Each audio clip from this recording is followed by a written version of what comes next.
Praise the Lord. Good morning అండి. అందరూ బాగున్నారా? మరి మా ప్రాంతంలో కొంచెం చల్లదనం వచ్చిందండి. నిన్న మొన్న ఒక 2 రోజుల క్రితం వర్షాలు పడింది, కొంచెం ఎండ తీవ్రత తగ్గింది. మీకు ఎలా ఉందో నాకు తెలియదు. సో కోర్స్ ఈ నెలలో దేవుడు మంచి వాతావరణం ఇస్తాడని నమ్ముచున్నాను. రండి ప్రియులరా, దేవుని వాగ్దానం చూద్దాం. యెషయా గ్రంథము మరి 1వ అధ్యాయం 28వ వచనం. యెహోవాను విసర్జించువారు లయమవుదురుగాక. ప్రియ దేవుని ప్రజలారా, దేవుణ్ణి విడిచిపెట్టువారు లయమైపోతారట.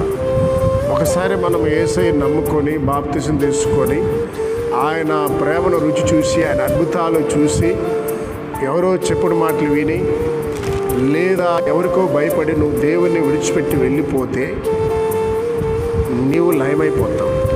ఒక సహోదరి నాకు తెలుసు, ఆమె చాలా ఆత్మీయతగా బలంగా యేసయ్యను నమ్ముకున్నది, బాప్తిసం తీసుకుంది, చర్చికి క్రమంగా వచ్చేది, చాలా ప్రార్థన చేస్తే కొన్ని దర్శనాలు చూపిస్తే అది జరిగేది. అంత శక్తివంతంగా అభిషేకంతో బ్రతికిందా.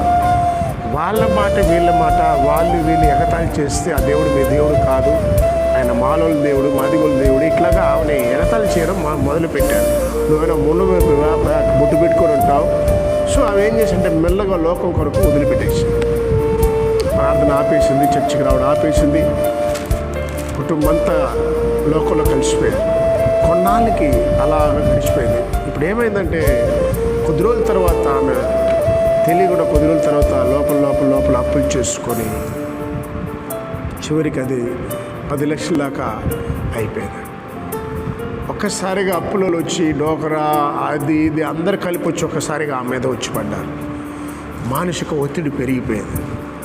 ఏమైందంటే ఆమె అప్పులకు భయపడి ఊరు వదిలి పారిపోయింది. చూడండి, ఒక స్త్రీ ఇంటి వదిలి పారిపోయిందంటే ఎంత ఘోరమైన స్థితి ఆలోచించి. లయమైపోయింది. ఆమె ఎక్కడుందో ఎవరికి తెలియదు. కుటుంబం చిన్న పిల్ల అయిపోయింది. భర్త ఒక చోట అయిపోయాడు, పిల్లలు ఒక చోట వెళ్ళిపోయారు. ఆ కుటుంబాన్ని చూస్తే ఎంత వేదన. లయమైపోయినా. ఈరోజు వాగ్దానం వింటున్న ప్రియ దేవుని బిడ్డలారా, దేవుని విడిచిపెట్టకండి. ప్రార్థన జవాబు రాలేదండి, ప్రార్థన విడిచిపెట్టకండి. శోధనలో వస్తున్నది, ప్రార్థన చేస్తూ ఉంటే ప్రార్థన విడిచిపెట్టకండి. లయమైపోతారు, కనుమరుగైపోతారు. నిన్ను బట్టి నీ పిల్లలు శపించబడతారు, నిన్ను బట్టి నీ వ్యాపారం శపించబడతారు, నిన్ను బట్టి నీ జనరేషన్ నాశనం అవుతారు.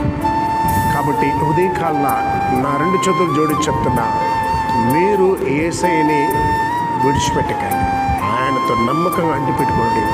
ఆయన కృప వెంబడి కృప చూపిస్తుంది. ప్రార్థించండి. మృతుడు మరలోకి తండ్రి, ఈ కాలం ఎందరైతే హాస్పిటల్ అనారోగ్యంతున్నారు, టీబీ, మలేరియా, క్యాన్సర్, కిడ్నీ సమస్యలతో బాధపడుతున్న వాళ్ళని స్వస్థపరచండి.